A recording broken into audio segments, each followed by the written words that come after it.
So, you might be wondering how to finally overcome stage fright and really feel calm and confident when you're singing in front of others. Well, in this episode, I've got you covered with some daily habits and powerful mindset shifts that can help you not only build real performance confidence, but also this idea that you can share your voice with ease without freezing up or letting fear take over any time that you step in front of an audience. So let's dive in.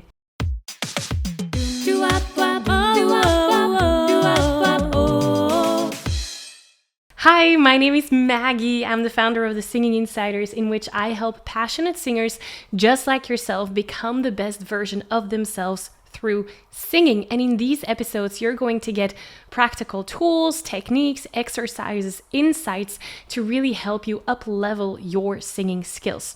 So let's take a look at what it takes to actually be successful at overcoming performance anxiety as a singer. Now, in order to truly get this, you need to understand some common mistakes that many beginner singers tend to make. And that is, first of all, many beginner singers tend to only work on their voice. That is what I like to call the technical trap. They're looking for techniques after techniques after techniques, and they forget tools and systems to actually regulate their nervous system. We're going to talk about that today. Also, many beginner singers, they wait until the day of a performance to actually start managing their anxiety instead of building that calmness and that peace throughout their daily habits. Also, they think that being nervous means that they're not ready. And maybe that's something that you have discovered for yourself as well. The fact that you're feeling nervous, you're linking that to, that means that I'm not ready to perform. And that's a way to avoid the performance altogether. So if you're aware that these are mistakes that you might be making, that's actually a good thing, because that means that you can change it. And that's where we can shift things. And that's where we gradually find ourselves in the world of the trained singer. And what the trained singer does is actually practicing regulating their nervous system on a consistent basis, not just before a performance. That's when you already have to have that in your muscle memory. Also, trained singers, they build confidence over time through habit, through consistency, not through forcing themselves. And that just creates an inner safety. That creates vocal security, the feeling that you can trust your voice. So what can you do to get to that place of the trained singer? Well, in this first part, we're going to look at some daily habits that can help you rewire your performance mindset. And I'm going to share 5 main habits with you that you can start implementing. Now, you can choose to go through all 5, or you can choose to take one of those and just test it out for yourself and see if that actually makes a difference for you.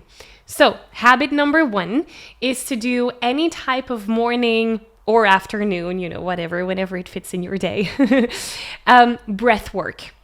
And a beautiful breath work practice that I love is box breathing. Why? Because breath work actually helps to regulate your nervous system. Whenever you find yourself in panic mode, that's when you will notice your breath creeping up and you're going to breathe from the chest. When you can then consciously activate that diaphragmatic breathing, which is also what you're using when you're singing, by the way, that will regulate your nervous system and get you into a calm and confident state. That's the state that you want to get yourself in. So instead of trying to calm yourself down right before a performance, instead, we want to practice this breath work beforehand so that you can regulate your nervous system quicker in those moments of panic. That's habit number 1. Any type of breath work, and doing that regularly so that you know how to regulate your nervous system. Habit number 2, and I do this one anytime I have to perform, is to do some kind of pre-practice visualization. So before singing, visualize yourself singing that song with a perfect outcome, like however you want it to sound, however you want it to feel. this is something that I love to do before a performance. So I always give the example of my own wedding where I sang my vows instead of saying them. And at first, when I first started visualizing that moment, my body went into panic mode and I started sweating, I started breathing really quickly, but I did it every night. And the more I visualized the performance going well, the less nerves I started to feel. And that's because your brain doesn't know the difference between what is actually happening and between what you are visualizing. Your brain doesn't know the difference. So if you're visualizing your performance being exactly how you want it to be, then your brain accepts that as a truth. And then when you're actually performing, that's where your brain has this deja vu feeling and thinks like, oh, we've been here before. We can do this. Okay, we're safe. This is not a threat. And then your nervous system stays calm. So that's a very powerful one. The pre-practice or pre-performance visualization. Habit number 3, that's where you're checking in with your nervous system. So oftentimes as humans, we tend to live on autopilot and we tend to just live our lives without being mindful of how we feel. And so here, my challenge or the habit really is to check in with yourself on a regular basis and check in with your physical state. Like, are your shoulders tense? Is your breath shallow? And just learn to recognize these different signs that show or that point out that you might be dysregulated. And then apply a technique to regulate your nervous system. We talked about breathing today. There's many other techniques that we can use to regulate your nervous system. And in the Singing Insiders, we actually have a whole vocal trust library with all kinds of tools like tapping, movement, grounding exercises to regulate your nervous system. But really the habit here is about how can you check in with yourself more often. Because oftentimes we're on autopilot and we don't even notice that we have all that tension in our shoulders, or we don't even notice that we're breathing really shallow. So that's habit number 3. Habit number 4 is journaling.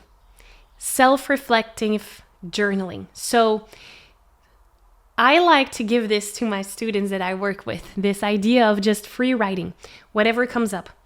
And this is where you get into a flow state. So write about your singing experience, not just about the results that you got, but celebrate your efforts, your wins, your emotional wins. It doesn't always have to be a tangible outcome. It's not about perfectionism or about applying a perfect technique.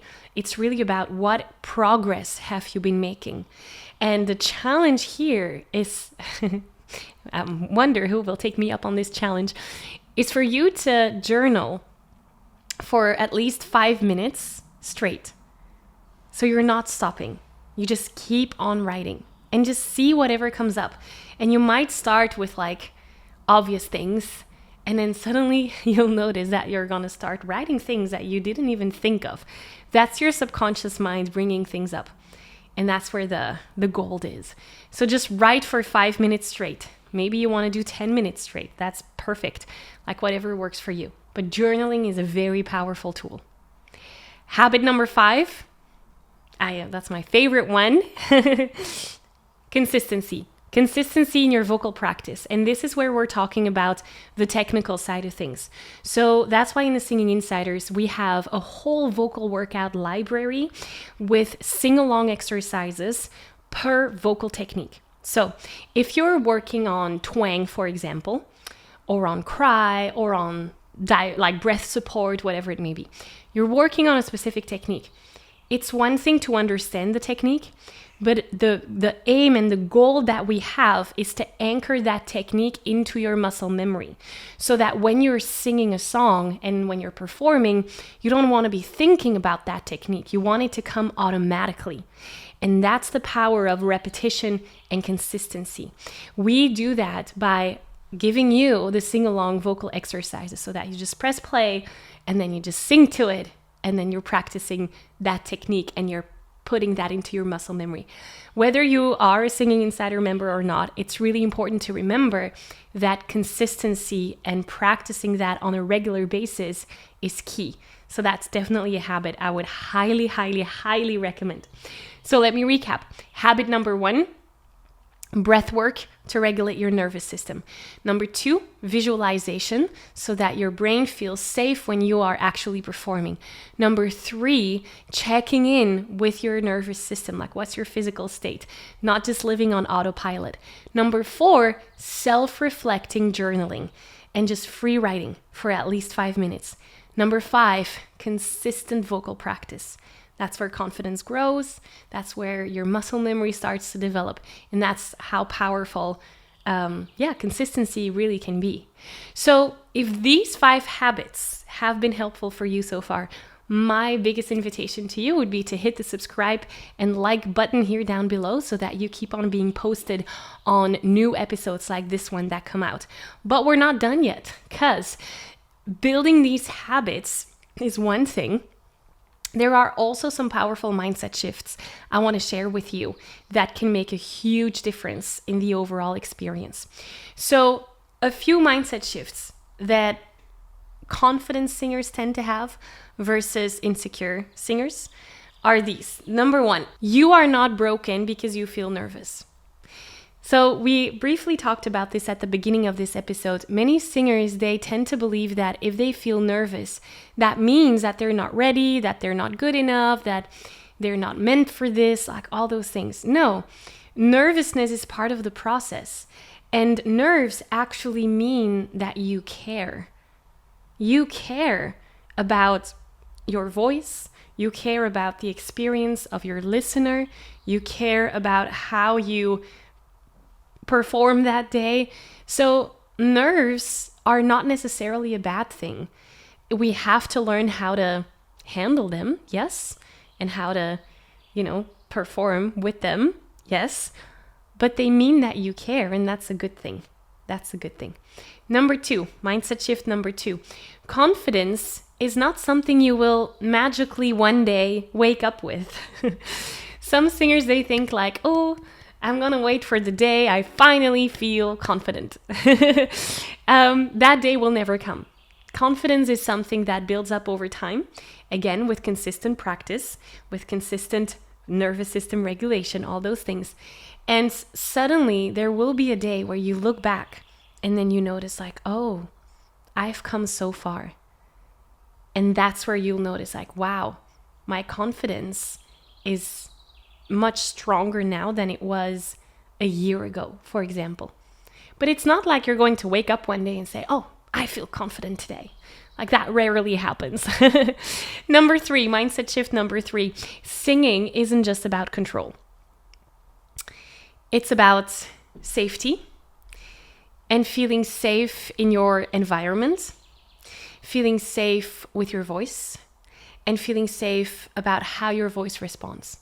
So oftentimes as singers, we tend to focus on control, meaning I want to control the voice, make sure that I'm singing on pitch, making sure that it's not, I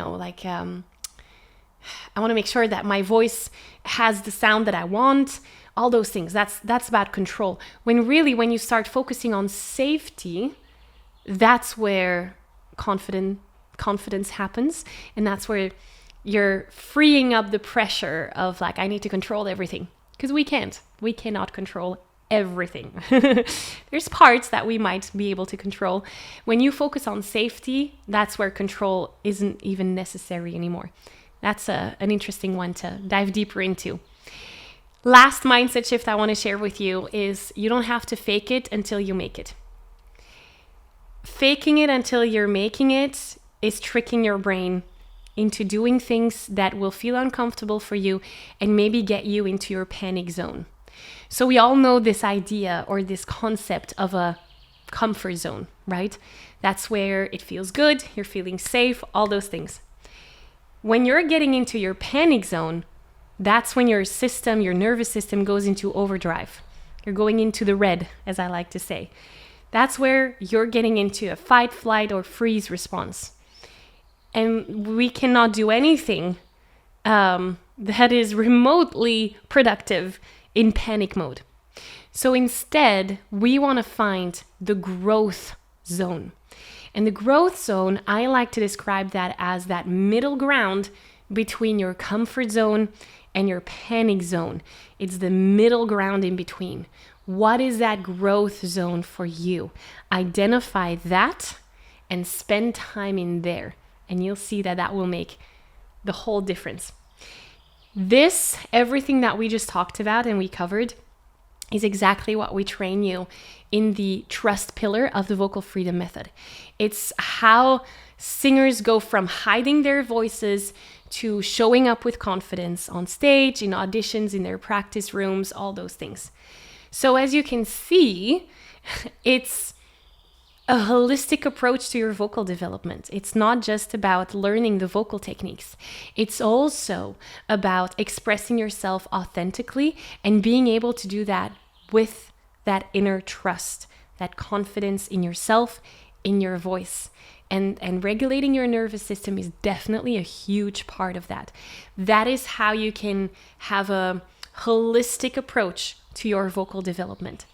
Now, that vocal freedom method is that holistic approach to your vocal development. And we can have a whole other conversation around the vocal freedom method. So my invitation to you is to watch the next video. I will link to it in the description here down below. Go to that video next so that we can keep this conversation going. Because today we dove deeper into the trust pillar, but really there's two other missing pieces that you need to have an overall development as a singer. So click the link down below. I cannot wait to see you in that next video, and we'll talk soon. Bye.